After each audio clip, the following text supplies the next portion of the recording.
What's up YouTube? This is Bullseye8231 and today I'm going to be showing you how to change the rear brakes and rotors on a 2019 Toyota Highlander. This will be exactly the same for Toyota Highlanders from about 2014 all the way to 2019. We're going to go ahead and jump right in. I will put a link in the description to how to change the front brakes and rotors. And so if you're looking for how to change the front brakes and rotors, you can click that link. I'll also drop a link in the description that has a link to some brakes for this vehicle. If you click that link and purchase those there, it doesn't cost you anything extra, but it helps me out by letting them know that I got you there to purchase that item. So we're going to go ahead and jump right in. The first thing we're going to want to do is get a 21 millimeter, and we're going to loosen all of the sockets, or we're going to take a 21 millimeter socket and loosen all the lugs on the actual vehicle before we jack it up. So if we don't do this before we jack up the vehicle, we'll end up not being able to turn these because they are too tight. So you can use a T-bar or a regular ratchet and socket like I'm doing. I also have an impact there that I'm going to use to get them out as well. So I'm going to go ahead and take these off and then show you what to do next. All right, so once we get the lugs loose, we're going to take our jack and jack stand, and we're going to find a portion of the frame. As you can see, I am on the frame right there. So we're going to start jacking the vehicle up. We're actually not going to jack the vehicle up past higher than it needs to be. And so basically what we're doing is we're just trying to get the tire off the ground a little bit. I will want to make note, although this car is front wheel drive, I went ahead and blocked the front wheel as well to make sure that everything stays in place. And as soon as the tire is off the ground, you can see it's rolling. And then for safety, we're going to go ahead and move our jack stand in on the frame like so.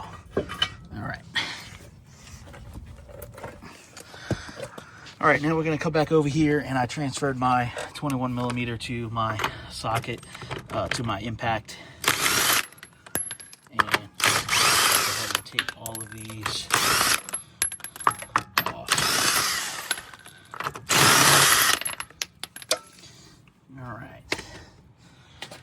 Once those are all off, we're going to lift on the tire, and we'll literally just roll it right here next to the vehicle. All right. So now you can see, we can see the rotor and the brakes caliper. So as you can see, these brakes are pretty worn. They are almost metal on metal, so they're definitely needing to be changed. So we're going to change them all out. But what we're going to do is first we're going to remove the caliper. There are two bolts, one here and one at the bottom. I believe those are a 18 millimeter. So let me grab that socket and make sure that that is the size. All right, so we got our 18 millimeter deep socket. As you can see, I've loosened this one. I am using this angled ratchet. It seems to get in there pretty well and be able to loosen this. And so basically I'm just gonna work these bolts out and the caliper will be ready to come off. So once you get them loose, you can just rotate them out with your hands. Get this bottom one, which already broke loose as well. I have to put the wrench back on that one, but I'm going to back those bolts all the way out and then show you what to do next. All right, so now that you have your caliper off, you want to twist it up. Be sure to mind these lines. These are the brake lines that hold the brake fluid. So what we're going to do is just kind of rotate it around, set it up to where it's not going to kink or break that line, stress that line, or strain the line. So we're going to use a C-clamp to push this back, but the first thing I'm going to do is show you how to change the rotor. So it's real easy. Once you get the caliper off, the caliper actually holds the rotor on. So we're just going to kind of wiggle like this, and you can see that rotor is coming off. Now your parking brake is also inside of here, so it's something you're kind of working around. So that's why you might feel some spring and that kind of thing. So this is your parking brake. So as you can see, that rotor came right off with ease. And so we're going to set this to the side. All right, so once you get your new rotor, you're going to put it on exactly like the old rotor came off. I'm going to try to put this one in the same exact position.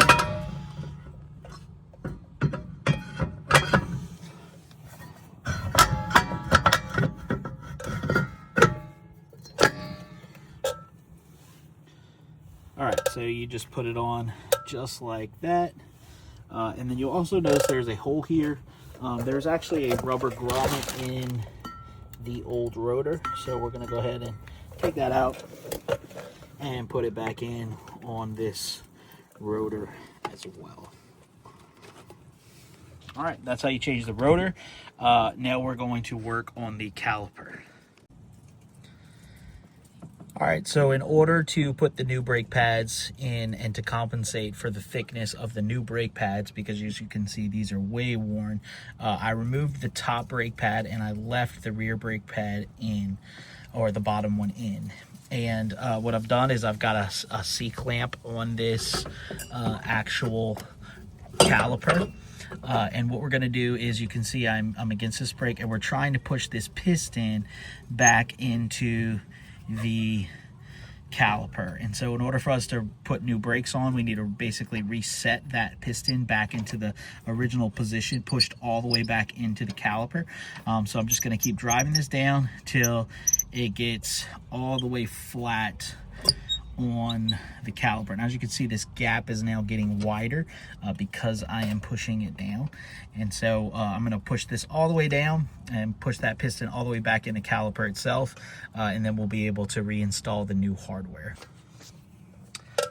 All right, so now that the caliper piston is pushed all the way back, we're going to use a flathead screwdriver and we're going to remove these clips. Now there are 4 clips. There's one at the top, one at the bottom, one at the back, top and bottom as well. So what we're going to do is just pop those out. Your new brake hardware will come with new clips. And so these, what you want to do is just put these back in the same exact position that they came out. And so the way that they snap out, and then they literally just snap right back into place on each part of where the brake is going to sit in the housing of the caliper. So I'm gonna go ahead and fish these back in here, get these metal clips in place, and then show you how to put the new brake pads on. All right, so once you get your hardware properly installed, it's time to put the brake pads in. So you're gonna put the brake pads in like this, face with rounded side up. You wanna follow the roundness of the caliper here. And then a little trick with this is you push up on this little clip while sliding the brake in, and it actually goes right into the housing, as you can see. Let's see if I can get this one filmed. So I'm gonna push up on that little clip and slide the brake in. Let's get a little bit better view here. So I'm pushing up on this little clip like that, and then the brake pad is going to slide into the housing itself, as you can see. All right, and then once you get both sides in, it's the same for both sides, except on the back you'll be pushing from this back piece. But once you get both of those in, your brake caliper assembly should look like this, and then we're ready to set it right back in place on the rotor. Again, make note of the brake lines. We want to be careful with those as we reinstall the rotor. Make sure it's not twisted. So basically what we're going to do is set it right back into place, and we're going to take our 18mm bolts and get ready to reinstall those into the caliper. So I'm just going to start these by hand, and then once I get them going, I will tighten them with the ratchet. All right, so once your caliper is tightened down, you're going to put your wheel back on, and we're just going to like so. And then once it's tightened, you can let your jack, remove your jack stand and let your jack down. So what we're gonna do is go ahead and let the vehicle down, and then we're going to make sure that those lugs are snugged up with the actual ratchet. All right, so once you secure your lug nuts with your ratchet or T-bar, the last step we're going to do is actually going to be pump the brakes inside of the car. All right, so here we are back inside the vehicle. Obviously, you want to change both brakes before, both rear brakes before doing this, which I've done off camera. I know I only showed you one brake, one side of the vehicle, but this would be exactly the same for both sides of the vehicle. But just like you push that piston back into the caliper with the C-clamp, you're going to want to push it back out using the brake pedal. So you're going to push the brake pedal. It's going to go all the way to the floor, like really easily. So you want to hold that. And then what we're going to do is we're going to come back up and we're going to pump it. And you're going to feel your brakes get tight again. And that means that your fluid has gone back through your brake system and you are now ready to drive the vehicle. All right, well, that is how you change the rear brake pads and rotors on a 2019 Toyota Highlander. Like I said before, this will be the same for 2019, 2014, all the way through 2019. I hope this video was helpful. Please feel free to comment if you have any questions below. I always try to respond to help out in any way that I can. Thanks for watching. See y'all next time.